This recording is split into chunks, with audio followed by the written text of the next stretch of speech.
할렐루야. 오늘도 귀한 시간으로 하나님께서 모든 분들에게 귀한 양식 주시고 놀랍도록 역사하여 주시는 은혜의 길이 준비되었으리라 믿습니다. 우리 함께 찬양을 통하여 주님께 영광 올려드리실 텐데요. 여러분, 마음속에 슬픈 마음이 있습니까? 어렵고 힘든 마음이 있습니까? 이 모든 것들 다 안아주시고 우리 모든 품에 다 흠양하여 주시는 우리 주님, 그 주님을 붙잡으며 예수님의 이름이 소망이고 진리입니다 라고 선포하셨으면 좋겠습니다. 함께 박수치며 찬양 드립니다.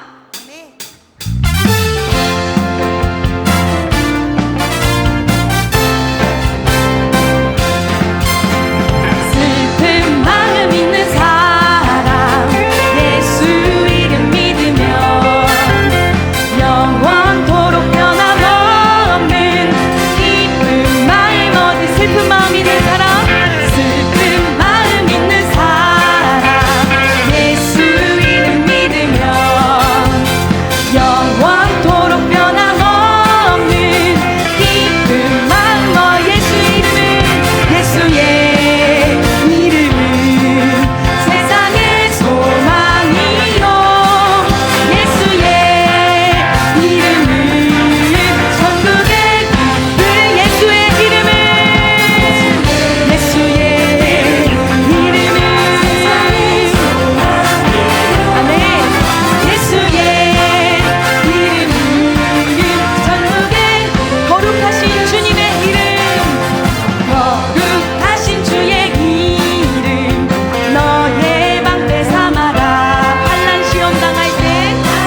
예수님의 이름이 가장 아름다우시고 가장 훌륭하신 이름이시라는 사실은 여러분 모두 다 아실 것을 믿습니다.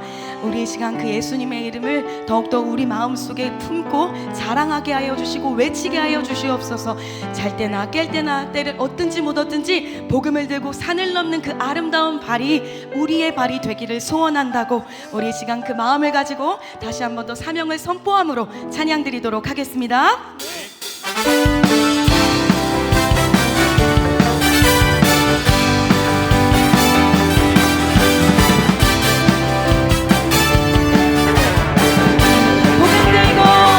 복음 들고 산을 넘는 자들의 발길.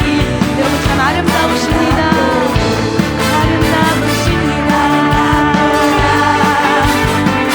평화 전하며 복된 소식을 외치네. 주 다스리는 이시네.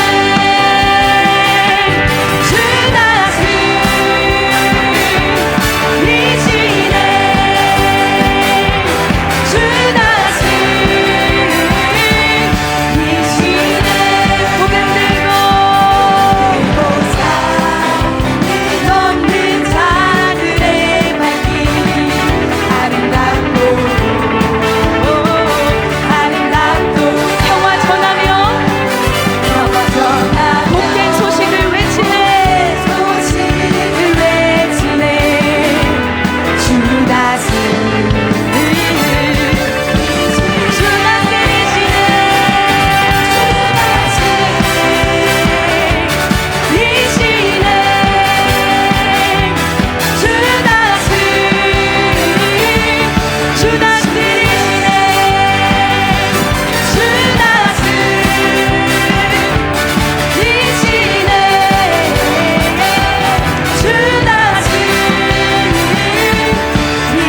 주님을 증거할 때에 여러분의 표정이, 여러분의 마음이, 모든 것들이 더욱더 아름다워지고 최고의 모습이 되는 것을 믿습니다. 그러나 주님 앞에 설 때에 언제나 내 모습이 늘 100점 만점이 아니죠. 하나님 앞에 설 때 너무나 부끄럽고 연약한 내 모습도 발견합니다. 그럴 때마다 하나님, 주님을 붙잡습니다. 주님이 내 안에, 내가 주님 안에 거하는 나무가 되어져서 풍성한 열매 맺을 수 있는, 주님 앞에 더욱더 나아갈 수 있는 제자의 삶이 되게 하여 달라고 우리 시간, 우리의 마음을 담아서 한 번 더 찬양 드리도록 하겠습니다.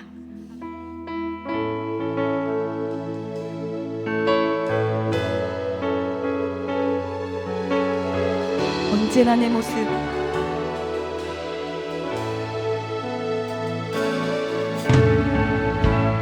언제나 내 모습, 너무나 부끄러워. 무릎으로 주님께 기도로 가오니,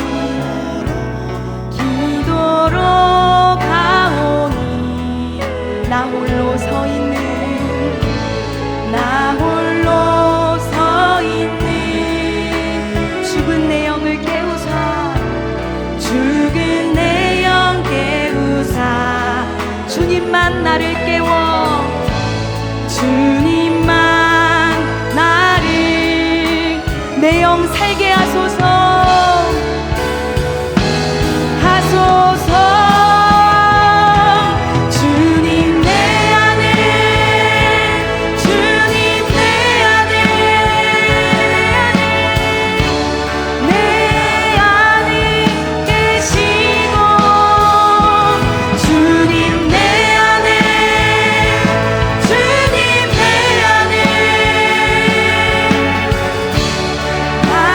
세워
할렐루야. 2026년 장로회 전국연합회 말씀과 기도로 세워지는 장로회 장로부부 수련회 제2일차 저녁 집회를 시작하도록 하겠습니다. 다 함께 조용한 기도하시겠습니다.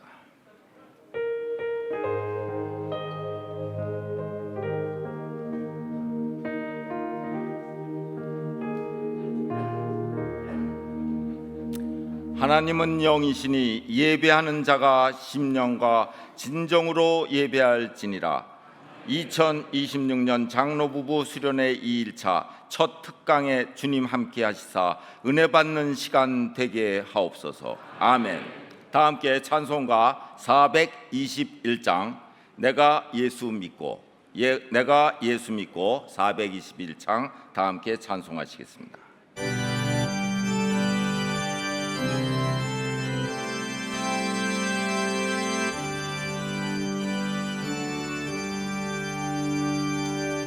내가 예수 믿고서 죄사함 받아 나의 모든 것 다 변했네. 내가 설득하는 길 천국 길이요 주의 피로 내 죄가 씻겼네. 나의 모든 것 변하고 그 피로 구속 받았네. 하나님은 나의 구원 되시오니 내게 정죄함 없겠네. 주님 밝은 빛 되사 어둠에 치니 나의 모든 것 다 변했네. 배운 정결됨은 주의 공로를 의지함일세. 나의 모든 것 변하고 그 피로 구속 받았네. 하나님은 나의 죄오니 내게 정죄함 없겠네. 내게 성령 임하고 그 크신 사랑 나의 맘에 가득 채우고 모든 공포 내게서 물리치시니 내 맘 항상 주 안에 있겠네. 나의 모든 것 변하고 그 피로 구속 받았네. 하나님은 나의 구원 되시오니 내게 정죄함 없겠네. 이 시간 장로회 서울연회연합회 총무 윤군신 장로님께서 기도 인도해 주시겠습니다.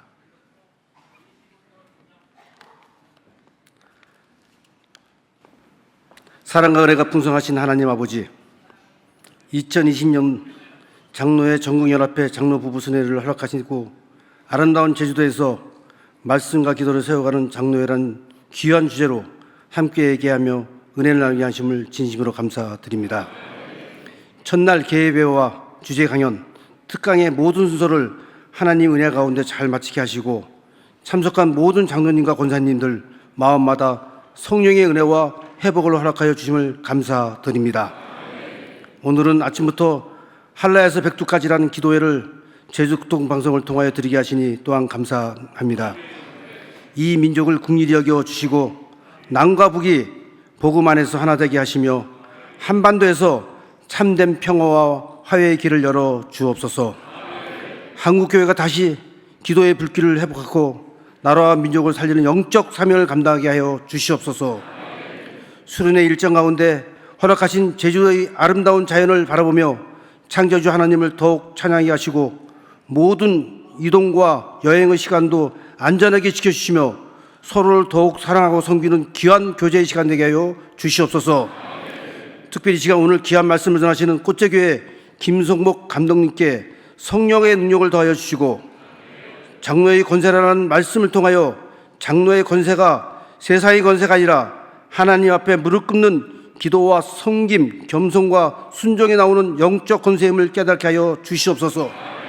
말씀을 듣는 모든 장로들이 교회를 바로 세우고 가정을 믿음으로 이끌며 한국교회의 부흥을 위하여 헌신한 수동생 일꾼 되게 하여 주시옵소서. 이번 수련을 위하여 수고하신 모든 준비위원과 임원들, 봉사자들과 장로회 전국연합회 지도자들에게 하늘의 의로와 세움을 더하여 주시고 성김이 헛되지 않도록 풍성한 은혜에 갚아 주옵소서. 남은 모든 일정도 처음부터 끝까지 하나님께서 친히 인도하여 주시고 참석한 모든 장로 부부가 말씀과 기도로 세워지게 각자의 교회와 지역에서 복음의 빛을 비추는 믿음의 지도자로 살아가게 하여 주시옵소서. 모든 영광을 하나님께 올려드리며 우리를 구원하신 예수 그리스도의 이름으로 감사하며 기도 올려드립니다. 아멘.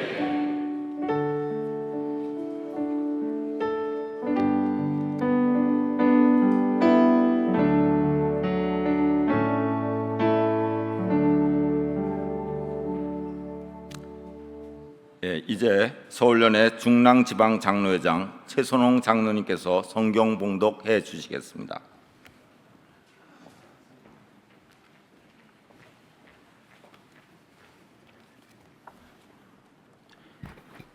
오늘 우리에게 주시는 하나님의 귀한 말씀은 고린도후서 13장 10절의 말씀입니다. 받들어 봉독하겠습니다.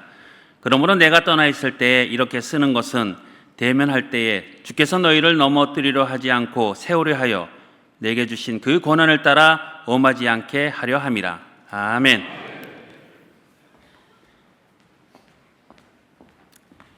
예, 2일차 첫 번째 특강 맡아주실 우리 목사님을 소개하겠습니다.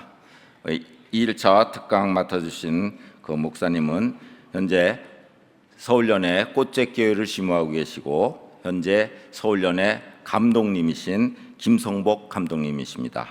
2년째 140주년 기념사업의 하나인 스크랜턴 기념관 건축위원회 위원장으로 일하고 계십니다.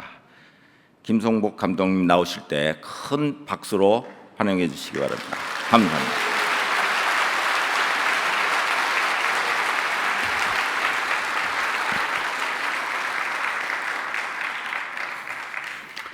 할렐루야. 너무 반갑습니다, 여러분. 앞뒤 좌우에 계신 분들하고 당시 인격과 관계없이 사랑합니다. 한번 인사하십시오.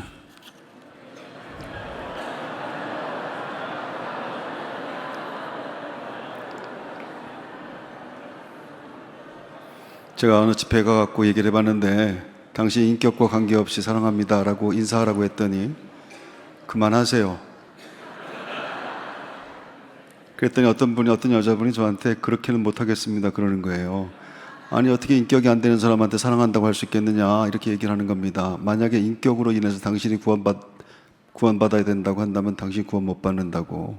인격이 돼서 혹은 자격이 돼서 조건이 돼서 구원받은 것이 아니라 하나님 무조건 우리를 구원하셨으니까 옆에 있는 사람하고 다시 한번 생긴 것과 관계없이 사랑합니다.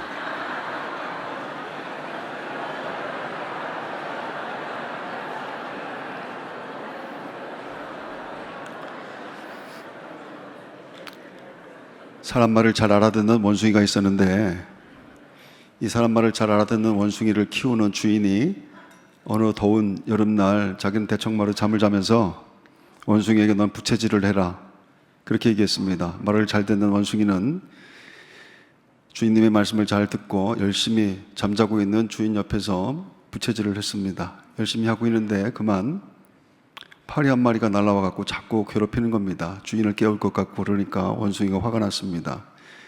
파리를 쫓으려고 애를 썼는데 파리가 쫓아지지가 않는 겁니다. 그러던 파리가 도망가다 다시 오고 도망가다 다시 오고 하다가 마침내 파리가 주인의 코에 앉았습니다. 그랬더니 원숭이가 그걸 보더니 옳거니 하고 부채질을 멈추고 뜰에 나가가지고 큰 돌을 가져왔습니다. 그리고 잠자고 있는 주인의 코에 앉아있는 파리를 향해서 힘껏 내던졌습니다. 우리는 하나님의 일을 열심히 한다고 하는 사람들인데 어쩌면 그 원숭이처럼 정말 열심히 하려고 하는 건데 그럼에도 불구하고 주인의 코에 바위를 집어던지는 것처럼 그렇게 하나님의 일을 하고 있는 것은 아닌가. 나는 하나님을 믿는 것이 아니라 하나님을 믿는다고 하는 내 열심을 내가 혹시 믿는 것은 아닌가? 진짜 내가 하나님을 믿는 모습이 내게 있는가? 라고 하는 것을 우리가 말씀의 거울에 비춰서 생각해 봐야 됩니다. 예수를 믿는 것은 무조건 믿는 것이 아니고 생각하고 믿어야 되고 공부를 하고 믿어야 됩니다. 무조건 믿는 것은 절대로 좋은 교회가 될 수 없고 좋은 신앙이 될 수 없기 때문에 그렇습니다. 저는 태어나 보니까 교회였습니다. 아버지는 목회를 하셨는데 목회를 하는 아버지를 평생 보며 살았습니다. 근데 저희 아버지는 장로님들하고 사이가 안 좋았습니다. 매일 장로님들하고 싸웠습니다. 우리 장로님들은 저희 아버지 보고, 아버지는 늘 부흥회를 다니시는데 부흥회를 다니시는 아버지를 보면서 아니 왜 모이는 여기서 먹고 알은 다른 데 가서 낳느냐고. 제가 생각할 때는 장로님 말씀이 맞았습니다. 왜 여기서 월급을 받으면서 매일 월요일 날 가가지고 토요일 날 오는, 예전엔 집회를 그렇게 했었거든요. 왜 다른 데 가서 매일 설교를 하고 월급은 여기서 받느냐라고 하는 장로님들의 말씀이 논리적으로 맞았습니다. 제가 볼 땐 그게 맞는 말 같은데, 저희 아버지는 그 얘기를 들을 때마다 내가 여기 아니면 목회할 데가 없는 줄 아냐고. 그러면 저희한테 와가지고 저희 형제들한테 짐 싸라고. 내가 여기 아니면 목회할 데가 없는 줄 알아? 제가 볼 때는 없는데 아버지는 저희는 어렸을 때부터 짐 싸는 게 저희의 특기였었습니다. 아버지는 매일 쫓겨나갔고 저희는 매일 쫓겨나는 아버지 때문에 짐을 싸야만 됐었던 나쁜 기억이 있는데, 그때 그 기억 때문에 저는 장로님들을 잘 안 믿습니다. 교인들도 잘 안 믿습니다. 왜냐면은 저에게 큰아버지 같았고 삼촌 같았고 큰 형님 같았고 때때로 정말로 친한 형제와 같았던, 어르신과 같았던 그런 장로님이신데 아버지하고 싸움만 하고 나면은 너무 차가운 얼굴로 변하는 것을 너무 많이 봤기 때문에 그 상처가 제 마음에 있는 것 같습니다. 그래서 저는 장로님들은 안 믿습니다. 그리고 또 무서워하기도 합니다. 그래서 저희 교회는 제가 장로님들 얘기를 참 잘 듣습니다. 장로님들이 하지 말라면 안 합니다. 장로님들이 했으면 좋겠다고 하면은 기어이 하고 맙니다. 하지만 저희 장로님들이 저를 시시하게 보지는 않습니다. 그리고 저를 존중해주고 아껴주고 소중히 여겨줍니다. 이 앞에 계신 분들이 다 저희 장로님이십니다. 제가 하는 말이 맞으면 아멘 하십시오. 아니 우리 장로님들만 하라고요. 제가 하는 말이 맞으면 아멘 하십시오. 목사와 장로는 교회에 두 바퀴가 있는 수레처럼 모든 교인들의 대표는 장로입니다. 하지만 교회의 대표는 목사입니다. 그래서 두 바퀴의 수레에 이 바퀴와 같은 것이 목사와 장로인데, 이 바퀴가 엇갈리거나 이 바퀴가 말을 안 듣게 되면은 그 수레는 절대로 앞으로 나갈 수가 없고, 그리고 수레는 그대로 서 있을 수도 없습니다. 그 주저앉기도 하고 엎어지기도 하고. 그래서 목사와 장로의 사이가 안 좋은 것 때문에 교회가 너무 어렵고 힘든 것, 그게 우리 시대의 모든 교회들입니다. 어쩌면 여러분들이 속해 있는 교회도 그럴지도 모릅니다. 이것은 여러분들의 불행이 아니라 교회의 불행이고 모든 사람들의 불행이며 하나님은 굉장히 마음 아파하시는 일이라고 할 수 있는 것이죠. 그래서 수단과 방법을 가리지 말고 교회 안에서 수레, 바퀴의 역할을 받았다고 한다면 최선을 다해서 서로 협력하는 것들이 서로 있어야 되는데, 이게 생각처럼 쉽지가 않다라고 하는 겁니다. 제가 목회를 하면서 느껴본 거 하나 있는데, 우리는 회의를 하면서 모든 은혜를 다 까먹습니다. 하여튼 뭐 예배를 드리거나 기도회를 하거나 은혜를 많이 받았어도 일단 회의만 한다고 하면은 기회교회를 하든 임원회를 하든 당회를 하든 꼭 1년 내내 회의만 기다리는 사람이 있는 것처럼 회의 때 얘기하는 것, 그 말하는 것 때문에 모든 은혜를 다 잃어버리는 일들을 얼마든지 경험하게 되는 겁니다. 그래서 저희 교회는 기도회 할 때 은혜 받는 것처럼, 기도회 하는 것처럼, 혹은 예배 드리는 것처럼 회의도 그렇게 해야 됩니다. 이렇게 얘기를 합니다. 아니면 이단이라고 얘기합니다. 어떻게 예배할 때하고 회의할 때하고 다를 수가 있습니까? 어떻게 기도할 때는 은혜 받았다고 하면서 회의할 때는 그렇게 사나워질 수가 있겠는가? 제가 처음 우리 교회 와서 회의를 하는데 뒤에서 어떤 장로님이 저한테 의장! 그래서 제가 이렇게 얘기했습니다. 아니 깜짝이야 씨. 저도 모르게 그랬습니다. 교인들이 다 여러분처럼 웃었습니다. 근데 지금은 우리 장로님들은 회의를 오래 하지도 못하지만은 회의가 그냥 즐겁습니다. 친교하는 시간이고 재밌고 그렇습니다. 회의를 잘 못하는 이유는 말을 할 줄 모르기 때문에 그렇습니다. 이렇게 말을 하면 상대방 기분 나쁠 거다. 이렇게 말을 하면은 마음이 상할 거다, 화가 날 거다, 이런 거 같은 거, 이런 걸 잘 모릅니다. 왜냐하면 말을 잘 안 해봤기 때문에 그런 것 같습니다. 말을 많이 해본 사람들 마찬가지인 것은 우리 마음속은 늘 이기적이기 때문에, 늘 자기를 중심으로 말을 하기 때문에 자기를 중심으로 말하는 것을 상대방이 좋아할 리가 없는 것이죠. 그래서 말을 많이 하게 되면 결국은 갈등이 생기고 싸움이 생길 수밖에 없다라고 하는 겁니다. 따라서 이 회의를 갖다 기도회처럼 하고 예배처럼 하기 위해서는 말하는 법을 연습해야 되는데, 말하는 법은 하나님께 말하는 법을 연습해야 됩니다. 그래서 기도를 연습하고 기도의 습관이 잘 돼 있는 분들은 회의를 할 때도 나는 누구다라고 하는 것을 기억하기 때문에 회의를 하면서 싸움을 하거나 마음의 상황을 하는 일들이 생겨날 수가 없다라고 하는 것이죠. 우리는 언제 어디서나 예배를 드릴 때나 기도회를 할 때나 회의를 할 때나 수련회를 할 때나 똑같은 모습으로 하나님 앞에 서 있는 사람들, 구원받은 하나님의 백성들, 오늘 밤에 저와 여러분들인 줄로 믿습니다. 우리가 무엇인가를 믿는다라고 하는 것은 자기 부인을 전제로 하는 겁니다. 뭔가를 믿는다고 한다면은, 만약에 자기를 믿는다고 한다면 뭘 믿을 필요는 없는 것이죠. 내가 하나님을 믿는다, 누구를 믿는다라고 하는 것, 그건 나는 나를 못 믿습니다라는 걸 자기 부인이 전제됐을 때 믿음이라고 하는 단어가 성립되게 되는 겁니다. 하지만 믿음이라고 하는 것이 무조건 믿는 것은 아니라고 하는 것이죠. 자기가 믿는 믿음, 믿음의 대상에 대한 공부, 믿음의 대상에 대한 지식이 없이 어떻게 믿는다고 할 수가 있겠는가? 믿나이다, 무조건 믿나이다, 닥치고 믿나이다. 그거는 자기를 믿는 것이지, 믿는다고 하는 자기를 믿는 것이지, 믿음의 대상에 대해서는 관심이 없다라고 하는 겁니다. 이게 모든 세상의 우상, 세상의 모든 잡교를 믿는 사람들의 믿음의 방식입니다. 내 믿음의 대상에 대해서 그가 어떤 존재인지, 그가 나를 어떻게 생각하시는지, 그분의 뜻은 무엇인지, 이런 것하고는 전혀 관계가 없는 겁니다.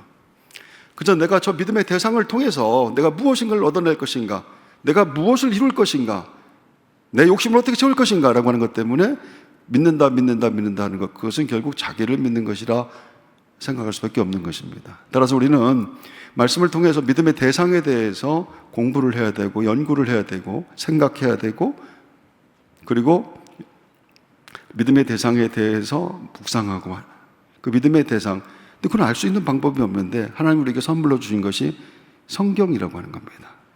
그 성경을 통해서 우리는 우리가 믿는 믿음의 대상이 어떤 존재구나라고 하는 것을 알게 되는 것이죠. 그 믿음의 대상을 알게 되면 될수록 나는 내가 누구인가라고 하는 것을 분명히 알게 되는 겁니다.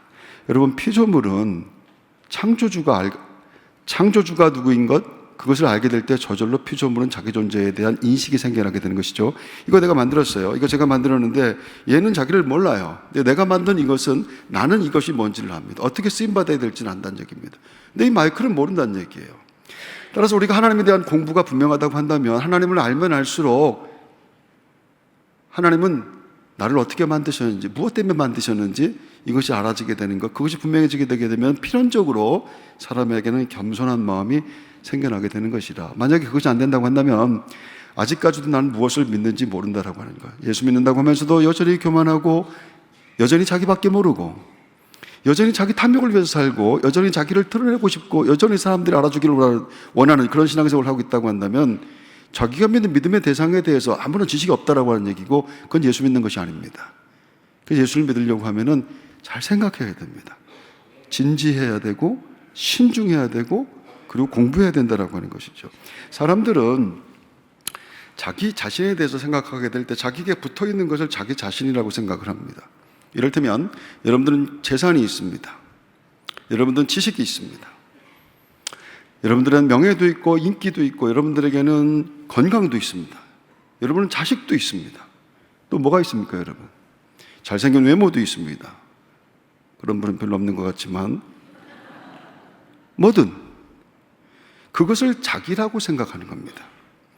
그래서 더 많이 내 몸에 붙어 있는 것, 그 명예든 권력이든 돈이든 뭐든 더 많이 붙이려고 하는 겁니다. 그래야 자아가 더 든든해지고 커지고 강해지는 것이 삶의 목적이기 때문에 그렇습니다. 근데 그건 자기게 아니라는 것이에요. 여러분, 내게 붙어 있는 것이 돈, 여러분이 붙어 있는 그 돈을 갖다가 은행 통장이 많으면 그걸 나라고 생각해서 부요함과 풍요로움을 느끼지 않습니까? 그래서 그것이 만약에 돈을 잃어버렸다, 내가 한 2억 정도 있는데 1억을 잃어버렸다, 그런 살점이 떨어져간 것 같은 그런 아픔을 느끼지 않습니까? 왜? 그게 나라고 생각하기 때문에. 여러분의 명예든 지식은 다 똑같습니다. 건강밖에 남는 게 없지 않습니까? 내게 남는 건, 마지막에 남는 건 건강이라고 하지 않습니까? 건강을 잃었어요. 병이 들었다라고 하는 선고를 한번 받으면 그날로 인생이 끝나는 겁니다. 왜?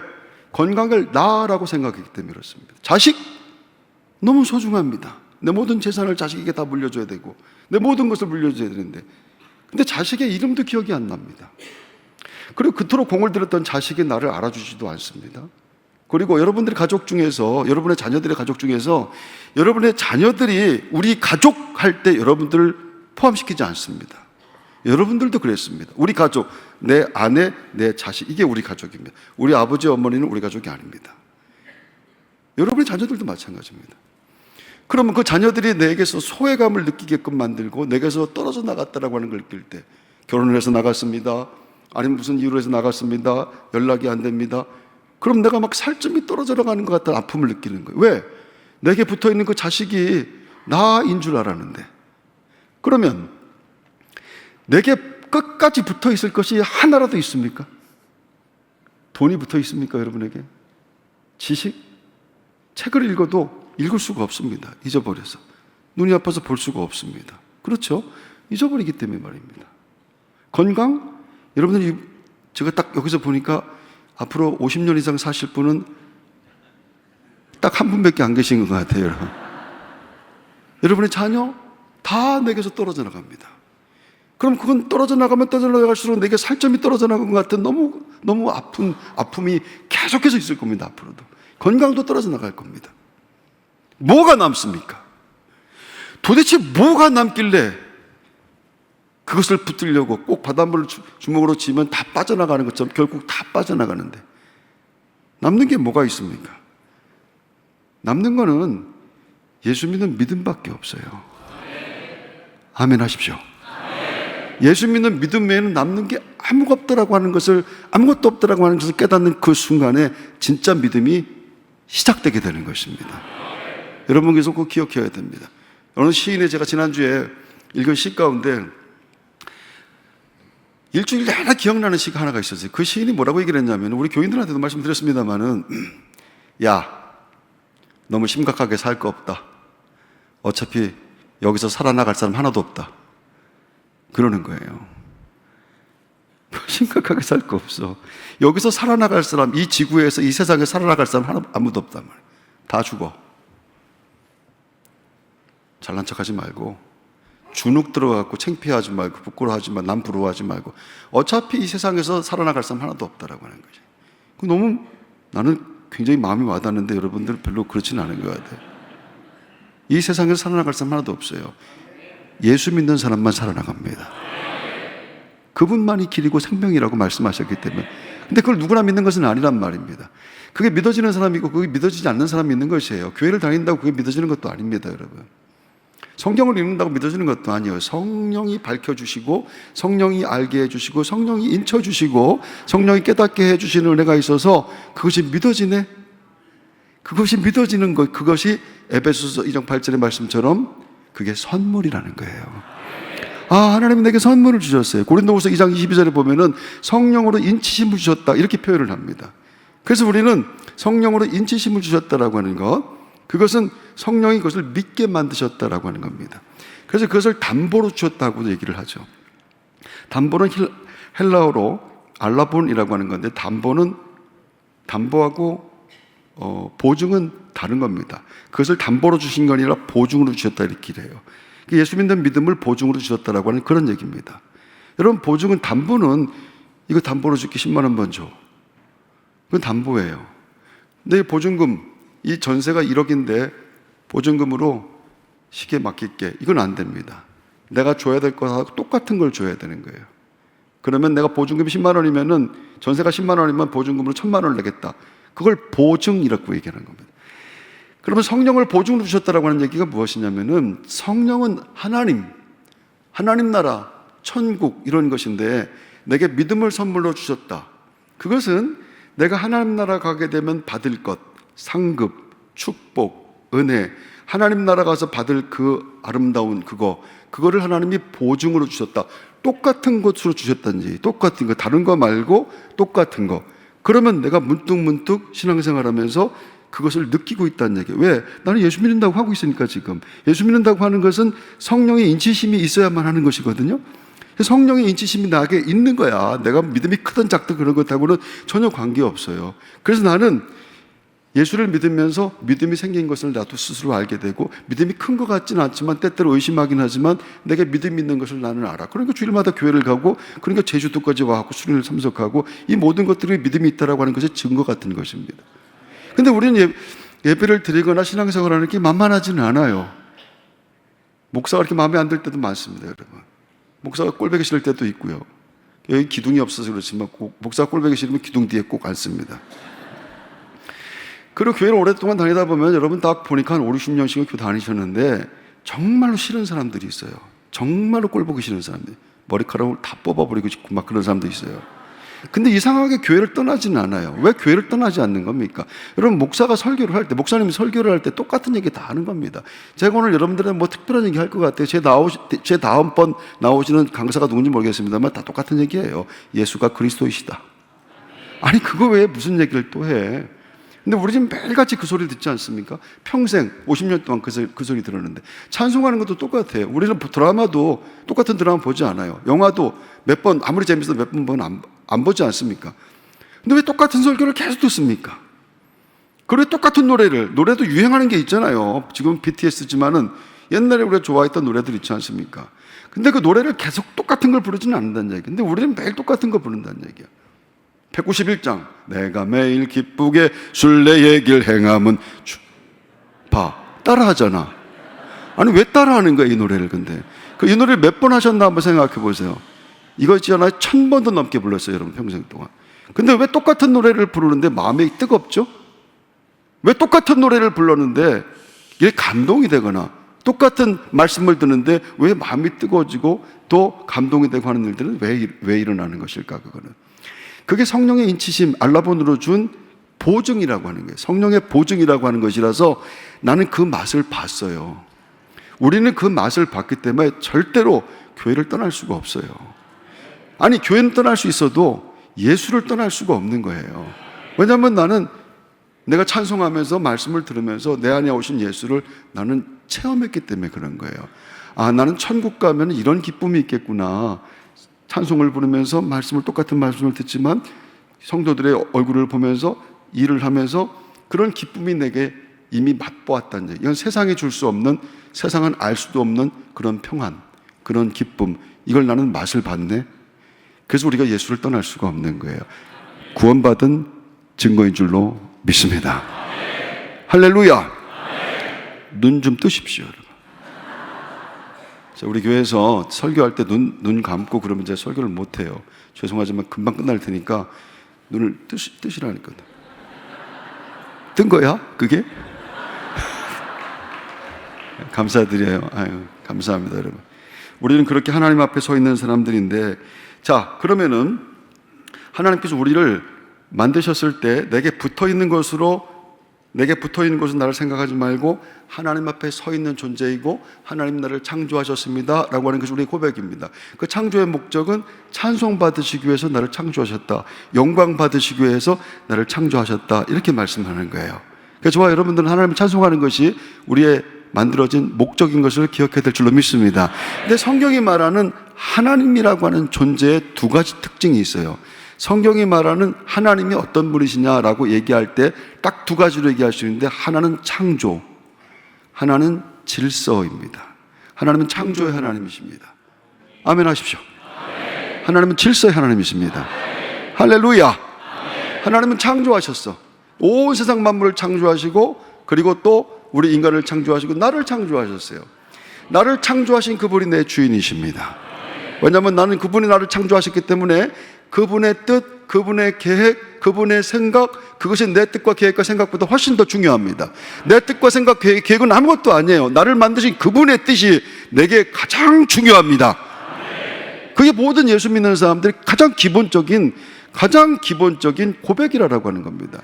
그래서 창조주 하나님 앞에서 우리는 이 피조물로서 하나님을 예배하고 경배합니다 할 때, 그때 창조의 목적이 이루어지는 것이고, 그때 세상이 알 수 없는, 줄 수 없는 그 기쁨이 강물처럼 내게 들어오는 것, 오늘 밤에도 여러분들은 꼭 체험하게 되기를 바랍니다.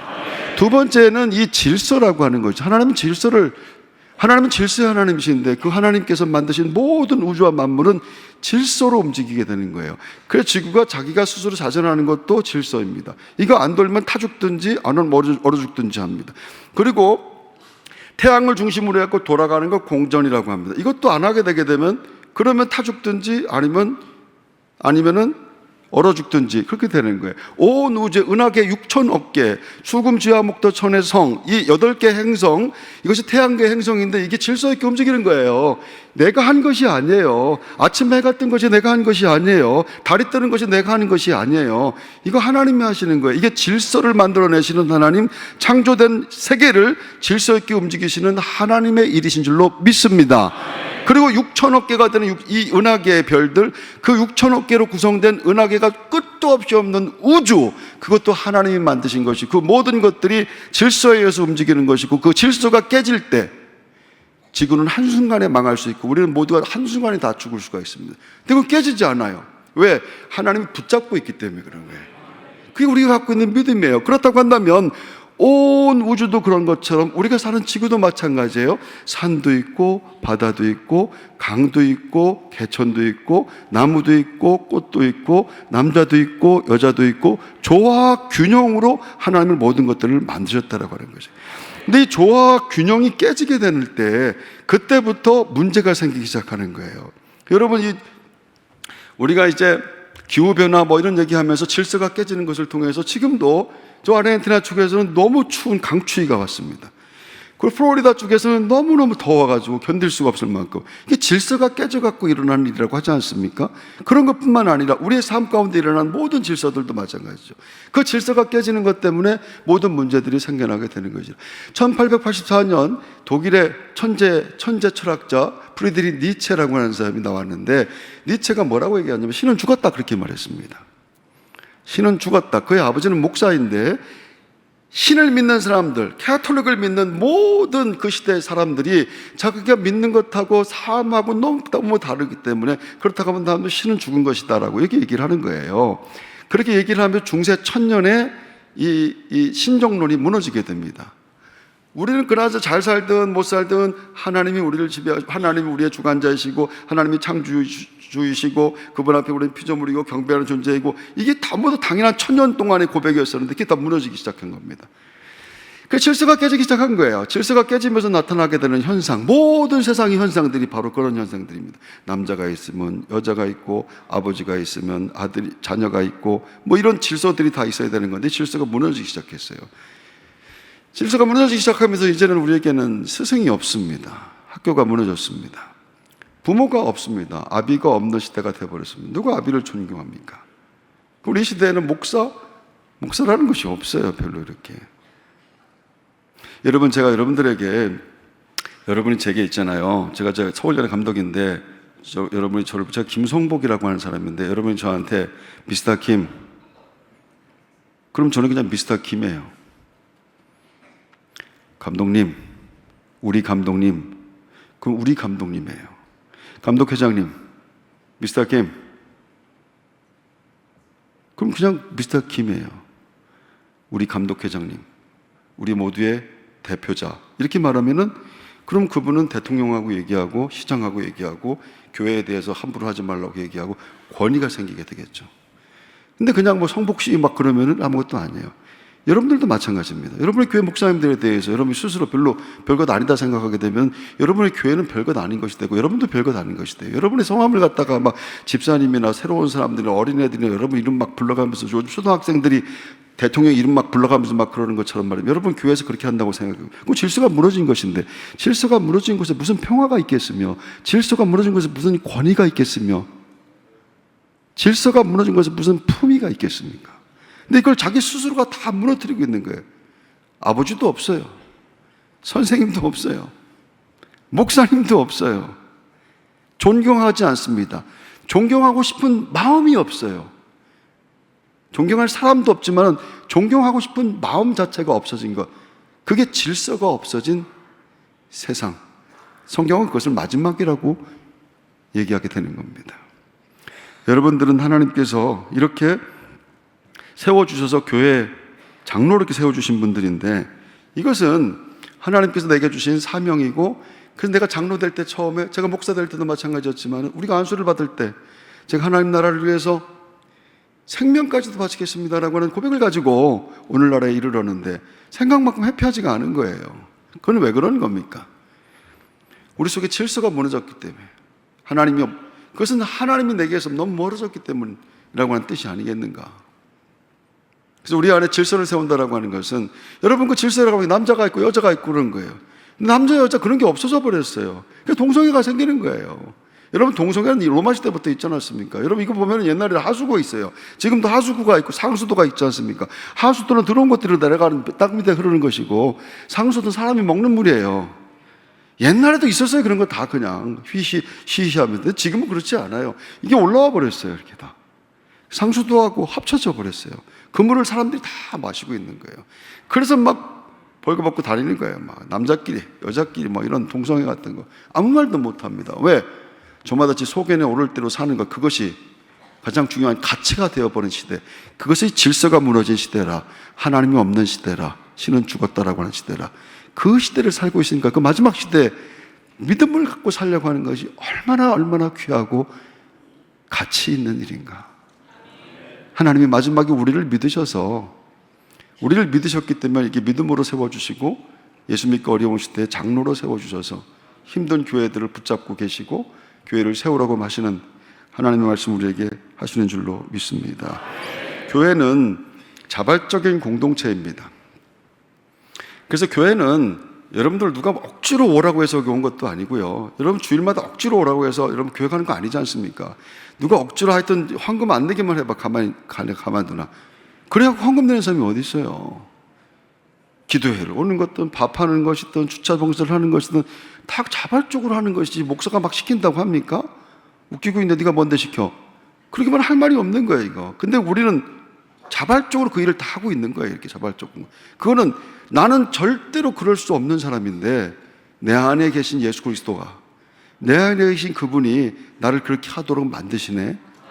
그래 잘난 척할 게 없는 거예요. 헌금을 많이 했다고 안에 봉사를 많이 했다고 그거 아무나 하는 건 줄 알아? 이렇게 말할 수가 없어요. 그러면 큰일 납니다 여러분. 난 하고 싶지 않은데 내 안에 계신 성령께서 자꾸 시키는 걸 어떻게 해. 나는 그렇게 40일 기도 못하는 사람인데 성령께서 자꾸 날 깨워주시고 기도하게 만드시는 거라서 할 수 없이 내가 했어. 내가 한 거 아니야? 내 안에 계신 성령께서 하신 거야. 그 성령의 인도함 가운데 성령의 인도함을 받는 모든 성도들의 공통된 고백이라고 하는 것입니다. 그래서 바울은 고린도서 14장 40절에 말씀하기를 모든 것을 품위 있고 질서 있게 하라 이렇게 얘기합니다. 한번 따라해 보십시오. 품위 있고 질서 있게. 품위 있고 질서 있게 하는 것은 성령께서 우리와 함께 하실 때 이게 가능한 거예요. 근데 이것이 안 된다고 한다면은 신앙생활하는 것이 굉장히 천박해집니다. 그 사람들이 볼 때에도 세상 사람들이 볼 때에도 교회를 걱정하게 만드는 일들이 품위와 질서가 사라질 때라고 하는 것입니다. 품위 있고 품위와 질서를 잃어버리게 될 때 교회만큼 고통스럽고 힘들고 어려운 데가 없어요. 교회를 안 다닐 수도 없지 않습니까? 예배를 안 드릴 수도 없지 않습니까? 근데 품위와 질서를 잃어버린 교회에서 어떻게 기쁨을 누리며 신앙생활을 할 수 있겠는가? 여러분들은 품위와 질서를 만들어내는 이 사명자, 하나님께서 주신 사명의 사명자들인 것을 여러분 평생에 늘 기억하며 꼭 꼭 살게 되시기를 바랍니다. 여러분들이 하는 얘기하고 지금 처음 교회 학교에 있는 친구 하는 얘기하고 다르겠죠. 여러분들이 하는 얘기하고 처음 교회 오신 분들이 하는 얘기하고는 또 다르겠죠. 여러분들은 그것을 하나님께서 우리에게 말씀하실 때 여러분들에게 우리에게 주신 권위라고, 권세라고 얘기를 합니다. 그래서 넘어뜨리지 않고 세우기 위해서 하나님 우리에게 권세를 주셨다, 그렇게 얘기해요. 그러니까 우리가 느끼든 느끼지 않든 우리는 장로라고 한다면, 혹은 목사라고 한다면 목사와 장로에게 주어진 권세가 있다라고 하는 것이에요. 내가 기도하는 사람이라고 하면 내가 느끼든 못 느끼든 내게 주어진 권세가 있어서 기도하는 사람이 하는 말은 다른 사람에게 다릅니다. 다르게 느껴집니다. 기도하는 사람이 짓는 표정, 기도하는 사람이 하는 행동, 이것은 다른 사람에게 너무너무 큰 메시지를 주는 것이라는 얘기예요. 그래서 이것을 품위 있고 질서 있게 하라고 하시는 바울의 말씀이 바로 그 얘기인 것은 우리가 하는 일들을 통해서 복음이 전해지기도 하고 복음이 막히기도 하는 것, 그래서 품위 있게 하고 좀 질서 있게 해, 이렇게 말씀하는 것이죠. 제가 미국에서 잠깐 사역을 하던 데가 있었었는데 저는 원래 찬양을 하는 사람입니다. 그래서 찬양 인도를 아주 젊었을 때부터 했어요. 우리 장로님, 김순희 장로님도 계시는데 부목사 할 때부터 찬양 인도를 했어요. 제가 찬양 인도를 얼마나 잘하는지 몰라요. 그렇게 비웃을 줄 알았어요. 나중에 기회가 있으면 한번 할 거예요. 근데 제가 찬양 인도를 미국에서도 열심히 했어요. 미국에서 굉장히 유명한 찬양 인도자는 아니지만 그래도 교회에서는 꽤 열심히 했던 건데, 찬양 인도를 하는데 이게 이제 전체 연합 집회를 하게 됐었어요. 한 백인들이 한 1000명 정도가 모여갖고 집회를 하는데 저는 그날 스피커였습니다. 이제 설교를 하는 사람이에요. 앞에 찬양하는 우리 팀들을 세워놓고 찬양을 쫙 시켰어요. 그러고 나서 이제 결정적인 순간에 제가 나가갖고 설교를 하게 되는 겁니다. 마음문이 쫙 열렸어요. 딱 얼굴 보면 알잖아요. 마음문이 열렸는지 안 열렸는지. 여기도 지금 딱 보면은 3분 빼놓고는 다 열려 있어요, 지금. 마음이 딱 열렸는데 제가 나가갖고 설교를 하려고 하는데 할렐루야, 할렐루까지 했는데 이 삐빅삐빅 소리가 나는 거예요. 노이즈가 나는 겁니다, 자꾸. 저 뒤에 방송실이 있어요. 빨리 고쳐. 소리 나지 않게. 웃으면서. 또 얘기하려고 하면 또 찌찌찌 소리가 나는 거예요. 마이크를 떼면 괜찮아요. 마이크를 대면은 찌직찌직. 그러니까 설교 시간을 집중이 안 되는 겁니다. 너무 속상한 거예요. 이 집회를 준비하기 위해서 얼마나 애를 썼는지 몰라요. 얼마나 많이 준비하고 찬양팀도 얼마나 아름답게 했는지 몰라요. 마지막 이제 목사가 나와서 열린 마음에 복음을 심어야 되는 건데 계속 노이즈가 나는 거예요. 근데 이게 제가 20분 딱 설교하거든요. 20분 설교하는 내내 소리가 나는 거예요. 이런 적이 단 한 번도 없습니다. 방송실을 보니까 방송실 씨 웃고 있어요. 저놈의 새끼가 저게 일부러 저기 마귀가 저기 있구나 저거. 너무너무 속상하고 화가 나고 막 그러는 거예요. 근데 그렇게 끝났어요. 집회가 그냥 뭐 설교 엉망진창으로 해놓고 사람들이 막 짜증나고 그냥 끝났어요. 끝나고 나서 너무 속상하고 화가 났어요. 가서 이렇게 천천히 걸어가고 계단을 계단이 38개인데 38개를 갖다가 세 걸음에 올라갔어요. 뛰어 올라가가지고 문을 박차고 들어갔어요. 야!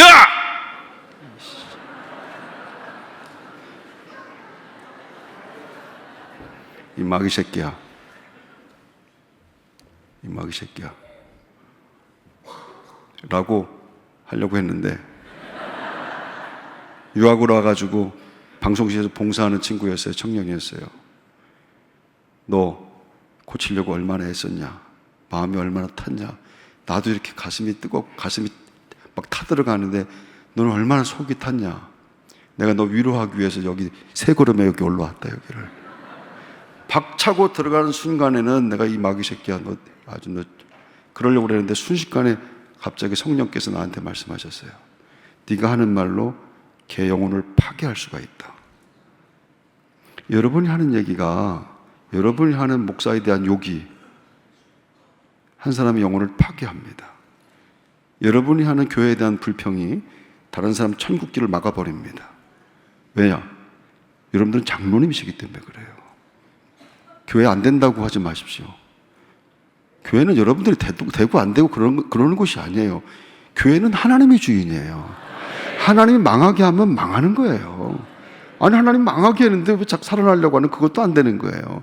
교회는 하나님이 주인이시니까, 그러면 우리 하나님은 나를 사랑하시니까 우리 교회도 사랑하시고, 우리 하나님 함께 하시니까 우리 교회 됩니다. 지금 좀 어렵지만 우리 교회 됩니다. 아멘. 크게 하세요. 그렇게 얘기하세요. 목사님이 설교를 죽 썼다 할지라도 오늘 기가 막힌 죽이었습니다. 목사님 소화가 확 됩니다. 그냥 너무 감사합니다. 목사님께 늘 감사드립니다. 그럼 목사가 힘을 팍팍 내는 거예요. 좀 안 되는 사람은 내가 가가지고 힘내라고, 내가 기도하고 있다고. 장로님들이 하시는 말씀하고 처음 교회 나온 사람이 하는 얘기하고 다르지 않습니까? 하나님께서 권세를 주셨는데 그것은 무너뜨리기 위해서가 아니라 세우기 위해서 주셨다고 그래요. 여러분에게 주신 권세를 가지고 여러분 군림하려고 하지 마세요. 장로님 하면 막 자기가 무슨 뭐 저기 한 것처럼, 목사님 하면 아니 넌 그냥 미스터 김이야. 그럼 그냥 미스터 김이에요. 하나님께서 내 사는 날에 이렇게 나를 구원하시고 공짜로 구원하시고 생긴 거 관계없이 나를 구원하시고 이게 장로의 직분을 주셨으면은 하나님은 내가 너무 큽니다. 그 고백 가지고 겸손한 마음 가지고 교회를 섬기게 될 때 여러분에게 여러분도 모르게 주어진 그 권세가 겸손이라고 하는 이름으로 사용되어지게 될 때 여러분의 교회는 놀라운 하나님의 역사, 성령의 터치하심의 은혜가 있게 될 줄로 믿습니다. 한국 감리교 됩니다. 1948년 대한민국 건국에 한국 감리교 목사들, 손정도 목사님, 이필주 목사님, 전덕기 목사님, 현승 목사님, 감리교 목사들로 인해서 대한민국이 건국됐습니다. 여러분 45년에 이 광복절, 그 광복절이 있었던 1919년 3.1절 운동의 유관순 누나로 인해서 시작된 유관순 누나가 우리 감리교 누나예요. 감리교로 인해서 이 감리교 로제타 홀에 의해서 이 고대 의대가 생겨났고, 이대 의대가 메리 스크랜턴에서 생겨났습니다. 이화여대 대학도 스크랜턴에서 생겨났구만. 모든 것이 감리교로 인해서. 그리고 감리교 6,700개 교회는 점조직이에요.